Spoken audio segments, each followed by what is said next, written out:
Everyone thinks retirement is decided by income, but that's not what usually decides it.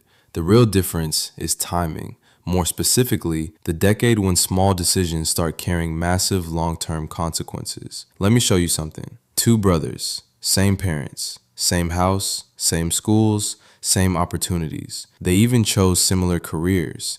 And for most of their adult lives, they earned almost the exact same money. No huge inheritance, no lucky break, no secret investing genius, no dramatic difference in intelligence or work ethic.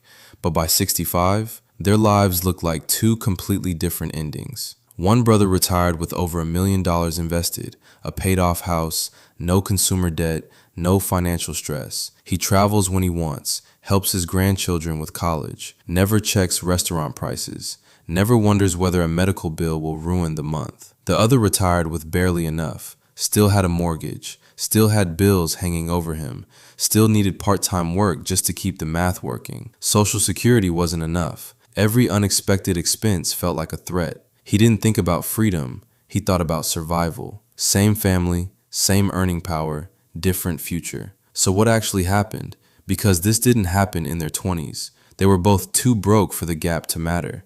It didn't happen in their 30s either. They were both building careers, paying bills, raising children, and trying to survive normal adult life. And it didn't happen in their 50s. By then, the direction was already set. The real split happened in one decade, their 40s. And here's the dangerous part. Neither of them realized it while it was happening. There was no moment that felt historic, no giant mistake, no obvious disaster, just a series of normal decisions that felt small at the time, choices that felt affordable, reasonable, deserved, choices most people would have made without thinking twice.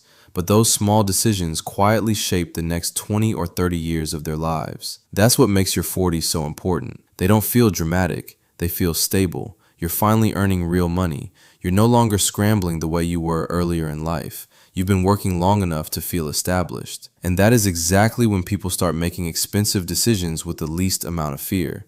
Not because they're reckless, but because they finally feel like they've earned the right to enjoy life. And that is where the trap begins. One bigger house, one nicer car, one upgraded vacation, one renovation, one lifestyle improvement at a time. Nothing insane, nothing obviously irresponsible, just upgrades. And every one of them feels justified. I worked for this. I deserve this. I can afford this. But the real question is never, can you afford it today? The real question is, what is this costing your future? Because money in your 40s is not normal money. It is leverage. It still has time to compound. It still has time to multiply. It still has time to turn into real freedom later. And once that decade passes, that leverage drops fast. At 40, you still have time. At 45, you have less. At 50, you've lost a huge chunk of your runway. At 55, you are no longer building with power. You're mostly trying to catch up. And catch up rarely feels as strong as people imagine. That's why your 40s matter so much. They are the only decade where three powerful forces collide at the same time. First, you are likely earning more than you ever have before. Second, you still have enough time left for compounding to matter in a big way. Third, many of the explosive costs of early adulthood finally begin to stabilize. The furniture is bought. The household is built. The chaos is more predictable. The question becomes simple. What happens to the margin? Does it go into investments or does it get absorbed by lifestyle? That's the whole story right there. Some people capture that decade. They turn peak income into long-term freedom. Others spend that decade upgrading every part of life and don't realize until later that they converted their strongest wealth-building years into a more expensive lifestyle instead of a stronger future. Let's make the math real. Imagine someone reaches 40 with $100,000 already invested. They earn $110,000 a year. If they save 15% of that income consistently through retirement, those contributions still have enough time to compound into something serious. Not because 15% is magical, but because time is. At 40, money still has room to work. Now imagine that same person saves only 5% during their 40s because their lifestyle expands. Then at 50, they panic.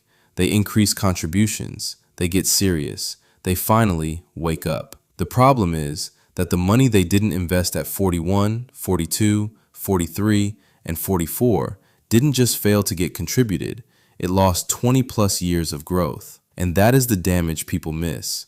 You can replace dollars later, you cannot replace time. That's why the 40s do so much of the heavy lifting. Each dollar has enough income behind it to be meaningful and enough time ahead of it to become powerful. Miss that, and the math gets much harder from there. Now, let's talk about where people usually lose. First, housing. This may be the most expensive emotional decision of middle age. By your 40s, the pressure to upgrade your home gets intense.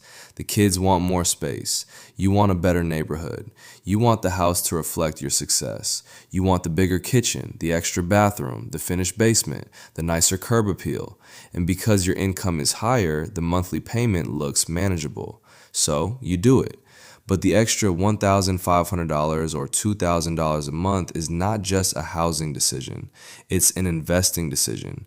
It's a retirement decision. It's a freedom decision. That extra payment doesn't just raise your housing cost. It removes capital that could have compounded for 2 more decades. And over time, that difference becomes massive. The second major leak is vehicles. This is where status quietly eats retirement. You go from practical to premium, premium to luxury, reliable to impressive. And because cars come with financing, insurance, maintenance, depreciation, and repeat replacements, every upgrade becomes more expensive than it first appears. What feels like a manageable monthly payment becomes years of lost investing power. Most people don't ruin retirement with one stupid car purchase. They do it through a long string of better car decisions that each seem harmless in isolation. The third leak is children's lifestyle and education. This is the hardest category emotionally because it comes dressed as love. Private school, travel sports, special tutoring, out-of-state college, parent loans, helping more than you can truly afford. And of course, every parent wants to give their children more. But there is a brutal truth in this stage of life. Children have decades ahead to earn, adapt, and recover. You don't. Not in the same way.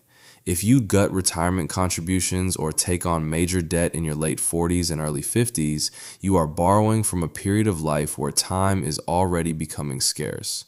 The fourth leak is career comfort. Your 40s are often the final realistic window for major income acceleration. New roles, leadership opportunities, bigger companies, equity opportunities, industry shifts, these can still change the arc of your future. But many people become more conservative in their 40s right when calculated courage matters most. They cling to comfort because change feels risky. But what often looks safe in the moment becomes expensive over time when your income plateaus and your lifestyle has already expanded around it. The fifth leak is social comparison. This one is everywhere by middle age. Your friends renovate, the neighbors upgrade cars, colleagues take expensive vacations, peers start displaying what success is supposed to look like. And because your income has risen enough to almost afford it, you feel pressure to match the standard. This is where people stop spending based on values and start spending based on optics. And that is one of the most expensive shifts a person can make. Now, before we go deeper, if this is making you look at your 40s or your future differently, like the video and subscribe. It helps the channel and it helps push this kind of content to people who need to hear it before they drift into the wrong story. Now, let me show you how this plays out in real life. Imagine one couple reaches 40 with decent savings, private income, and a manageable home. They decide to upgrade the house. The payment rises. To make it work, they reduce retirement contributions for now. Then one car gets replaced with something nicer. Then the second one does too. Then the vacations get better. Then college gets expensive. Then the house needs furnishing to match the house. None of it feels irresponsible. They still pay bills. They still work hard. They still think of themselves as financially smart. But by 50, their retirement accounts barely moved compared to what their income should have produced. They spent a decade looking successful while quietly starving the most important savings years of their life. Now imagine another couple with almost identical income and almost identical starting savings at 40. They stay in the house a little longer. They buy reliable used vehicles. They keep retirement contributions strong. They say no to some upgrades their peers say yes to. They make their children choose more affordable college paths. They look less impressive for 10 years, but by 50, their numbers begin to look radically different. Not because they were smarter, not because they had better investments, not because they were luckier, but because they used their 40s to build instead of display. And by 65, the difference becomes overwhelming. That is what makes this decade so brutal. During the decade itself, both lives can feel similarly satisfying. That's the dangerous part. Research on lifestyle inflation shows that people adapt quickly. The bigger house becomes normal. The nicer car becomes normal. The upgraded life becomes normal. The pleasure fades, but the cost remains. So people often pay permanent financial prices for temporary emotional spikes. That is a terrible trade if your goal is actual freedom. Real gratification doesn't come from consuming your peak earning years. Real gratification comes from converting them into permanent optionality. Being able to retire when you want, help who you want, live where you want, help surprises without panic. That is what wealth is from the inside. And that's what the wrong 40s decisions quietly destroy.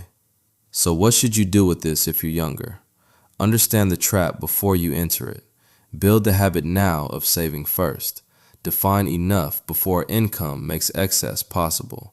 Learn to question upgrades before they become identity. If you're entering your 40s right now, pay attention. This may be the most financially important decade of your life. Audit your housing. Audit your cars. Audit lifestyle creep. Audit whether your increased income is building assets or just building more expensive obligations. If you're already in your late 40s and seeing yourself in the wrong pattern, good. That awareness matters. You still have time. But now, speed matters more. You may need to downsize earlier than you wanted. Sell the impressive car. Reduce fixed costs. Take a strategic career leap. Increase contributions hard. There is still room to improve the future, but the longer you wait, the more math turns against you. If you're already older, the same principle still applies. Control what you can. Control retirement if needed. Reduce fixed cost. Maximize Social Security intelligently.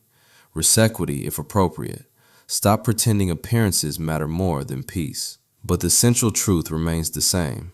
The earlier you capture your leverage, the more powerful the outcome. Here is the real emotional trap underneath all of this. People in their 40s often feel they've earned the right to stop being careful. And emotionally, that makes sense. You worked, you struggled, you waited, you built a career, you want to enjoy life. You want visible proof that all the effort meant something. But what most people call enjoyment in their 40s often turns into pressure in their 60s. The upgraded house feels great for a while. Then it becomes normal. The luxury car feels great for a while. Then it becomes normal. The expensive lifestyle becomes normal. The cost never becomes normal in the same way. It just becomes permanent. True enjoyment is not the temporary thrill of finally buying more. True enjoyment is the permanent relief of knowing you are safe. The discomfort of restraint in your 40s can buy you decades of peace later. The comfort of indulgence in your 40s can buy you decades of anxiety later. That is the trade, and most people do not see it clearly enough while they still have the power to choose. Picture yourself at 70. In one version of your future, you wake up calm. The morning is quiet. You are not doing financial math before coffee. You are thinking about how to spend your day, not how to survive the month. You have options. You have margin. You have room to breathe. In the other version, you are still calculating property taxes, medications, repairs, bills. You are hoping nothing unexpected happens because there is no room left. Both versions of that future are built decades earlier. Both are created by a long chain of ordinary, middle-aged decisions. And that is why your 40s decide so much. Not because they are glamorous, not because they are dramatic, but because they are the decade where small choices carry enormous compounding consequences. Your 40s will pass whether you use them well or not. The only question is what you are building while they pass. So if this changed the way you think about money, retirement, and the cost of seemingly small choices, like the video, subscribe, and tell me this in the comments. What do you think wrecks more futures in people's 40s? Housing, vehicles, or lifestyle inflation? Because the people who end up financially free usually do not get there through one genius move. They get there by not wasting the most important decade they had.